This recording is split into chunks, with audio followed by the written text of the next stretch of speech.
This hotel has great significance in terms of its location.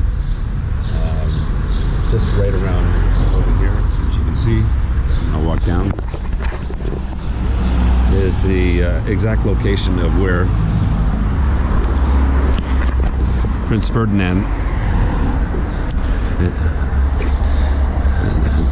of Austria was assassinated by a 20-year-old Serb, which then ushered in World War I. Of course, the assassination of Prince Ferdinand was just a pretext to World War I. Many of the empires, like the Ottomans, the Austro-Hungarians, were basically jockeying for positions, trying to colonize other countries around them. In the end, in 1918, World War I would claim over 37 million lives. We see the dissolution of the Ottoman Empire into countries like Greece, Iraq, and of course the Austro-Hungarian Empire came to an end with Austria and Hungary being separated and the formation of the Balkans.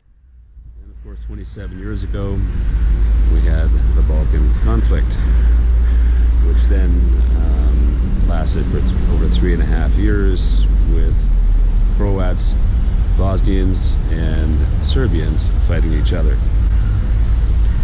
This town was under siege for 3.5 years by Serb's army, surrounded the entire town. There was only one means of escape, and that was through the tunnel to the airport.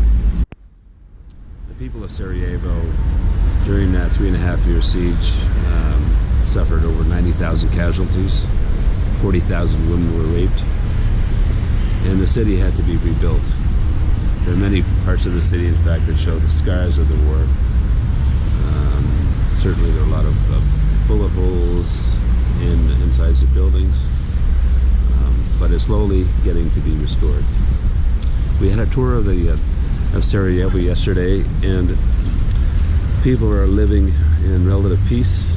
Muslims, Christians, and even some Jews all share the city, but I can't help but think that there's still some underlying tones of fear and perhaps lack of reconciliation of what's went on for those years during the early 90s. People tend to identify them as Sarajevans as opposed to Serbs or Croats. So it's rather interesting to see how, on the surface, they all seem to be getting along, but I'm not sure how thin that veneer is. Only time will tell. This is certainly a beautiful city. It's a city with a population of 150,000. It's slowly getting restored, but it's got a long way to go. So this is a map of showing all the city of Sarajevo and the surrounding forces. You can see the Serbian forces surrounding them pretty much on all four sides, with a small section over here that was the airport over here, and this was a Bosnian Free Territory. And here's the tunnel up here that allowed people to basically move in and out of the area. The tunnel was built in 4 months, 800 meters long, 1 meter wide, and 1.6 meters high. I'm 1.83 meters, so that's probably 11 inches shorter than I am. So people were stooping as they walked through the tunnel.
UNESCO site, which appears to look like some Smurf houses.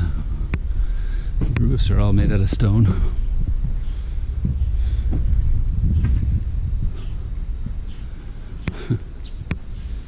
It goes on.